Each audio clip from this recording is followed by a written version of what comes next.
और समीक मुनि की कुटिया में जल मांगा। समीक मुनि तो समाधि में बैठे थे, इसलिए पानी नहीं पिला पाया। राजा परीक्षित ने कहा, अच्छा ढोंग करते हो? एक मरा सर्प लिया और समीक मुनि के गले में डाल दिया। बैठे रहो, बड़ा ढोंग करते हो। श्रृंगी ऋषि को खबर पता चली तो श्रृंगी ऋषि ने कौश की नदी का जल भरा और हाथ में जल भर करके श्राप दे दिया, जाओ जिस दुष्ट राजा ने मेरे पिता के गले में मरा सर्प डाला हो उसको तक्षक नाम डसने का श्राप मिले, उसको 7वें दिन तक्षक नाम डस ले। कौशक्या पौपभ्रश्या बागवज्रम विससर्ज इति लंघित मर्यादं तक्षका शक्ते हनि। 7वें दिन तक्षक नाम से डसने का श्राप मिल गया।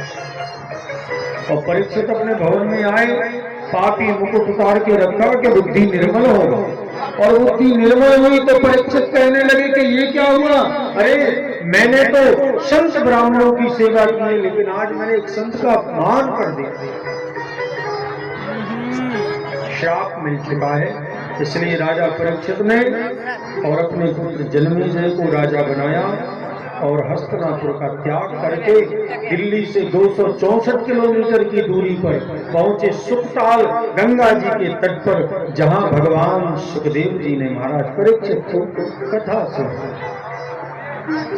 जाकर के परीक्षित पहुंचे तो बड़े बड़े संत महात्मा भी पहुंचे। भृगु वशिष्ठश्च वनश्च गौतमो मेधातिथि देवलदेव मृकंडपुत्रा शहकुलादा यथा यथा यान मुनियानि शिष्या। 7 संत महात्माओं के साथ बड़े बड़े संत महात्मा पहुंचे। व्यास भी पहुंचे, व्यास के पिता पाराशर भी पहुंचे और भगवान सुखदेव भी पहुंचे।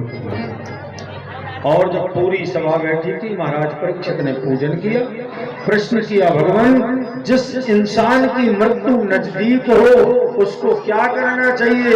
लेकिन प्रश्न सुनकर के सब मौन हो गए। और जब मौन हो गए तब मध्य सभा में भगवान सुखदेव पधारे।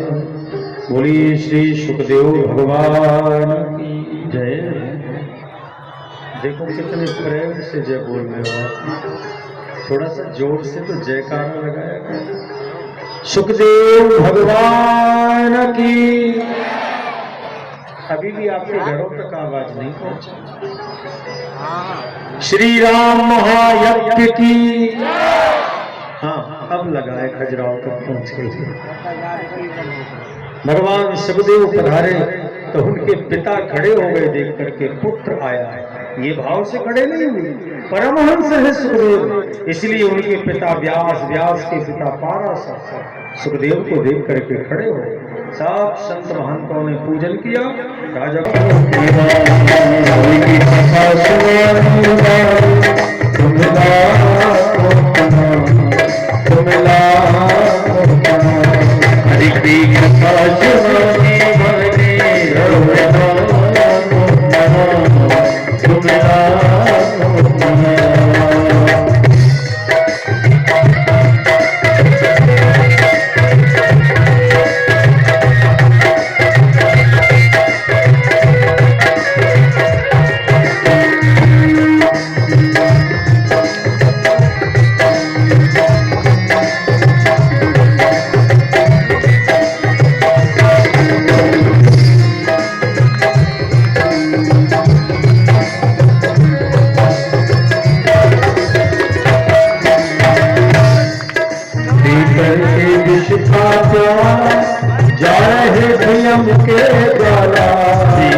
किसी का प्यार